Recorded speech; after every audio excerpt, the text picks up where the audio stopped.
ke-14 kondisi kesehatan Paus Fransiskus terus menunjukkan perbaikan. Walaupun demikian, Paus dipastikan belum akan menghadiri agenda publik hingga 1 Maret mendatang.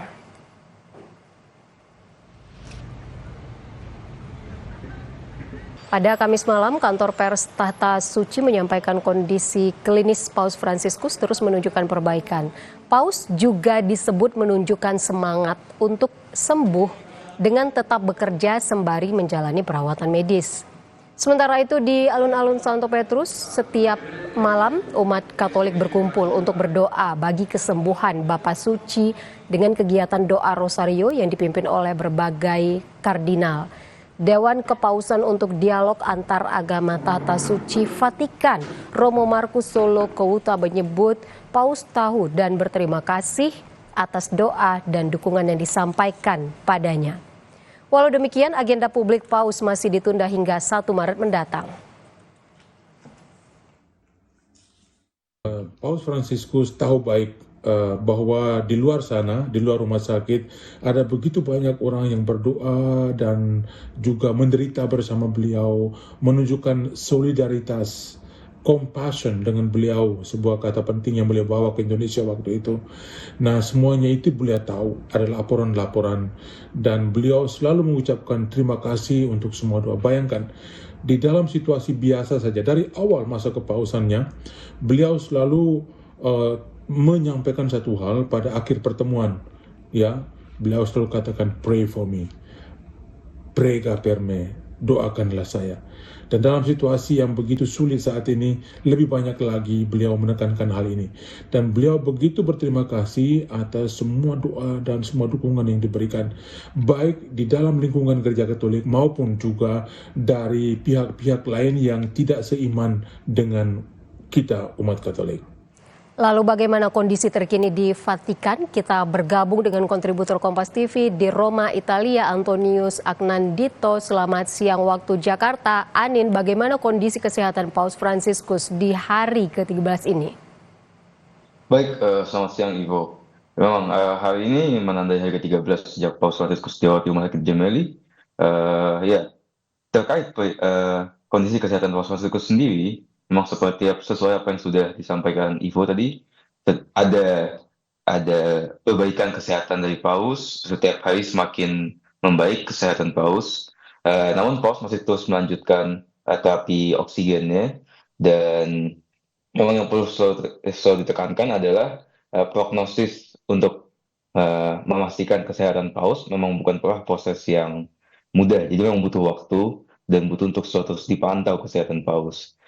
Jadi untuk kesehatan Paus memang terlihat ada perbaikan, tapi beliau belum 100% sembuh dan masih harus terus dipantau. Dari berdasarkan info yang saya dapat juga dari teman-teman di lapangan di sini, teman-teman dari Vatikan News juga, memang yang perlu ditekankan adalah meskipun beliau sudah kesehatannya sudah lebih membaik, beliau kan sudah berusia juga 88 tahun, jadi memang perlu diawasi dengan lebih dekat, dan juga tetap selalu perlu dukungan doa dari kita. Jadi begitu sih Ivo. Tapi selain itu juga Paus Fransiskus di kamarnya juga tetap melanjutkan kegiatan-kegiatan pekerjaan juga yang masih ringan-ringan yang bisa beliau lakukan. Begitu Ivo. Berarti kondisi kesehatan Paus Fransiskus ini masih terus dipantau ya setiap hari. Dengan mengupdate informasi kesehatan Paus setiap hari, Vatikan ini kan seolah mendobrak tradisi soal kerahasiaan kesehatan Paus. Adakah informasi yang bisa Anda dapatkan soal keputusan Vatikan ini? Ya, betul Ivo. Memang membagikan informasi tentang kesehatan Paus ini kan mungkin suatu hal yang sebelumnya hampir tidak pernah dilakukan. Ini kan seperti mendobrak tabu, dan memang mungkin untuk dari beberapa aspek mungkin sedikit mengejutkan Ivo. Memang memberikan pemberitahuan harian mengenai kondisi Paus, kesehatan Paus ini kan berubah signifikan dari tradisi-tradisi sebelumnya yang cenderung tertutup. Dan sebenarnya sih keputusan ini cukup sejalan dengan gaya komunikasi Paus Fransiskus, Ivo, yang lebih terbuka dan transparan. Jadi memang begini, ada penjelasan oleh Romo Markus Solo Keuta terkait hal ini.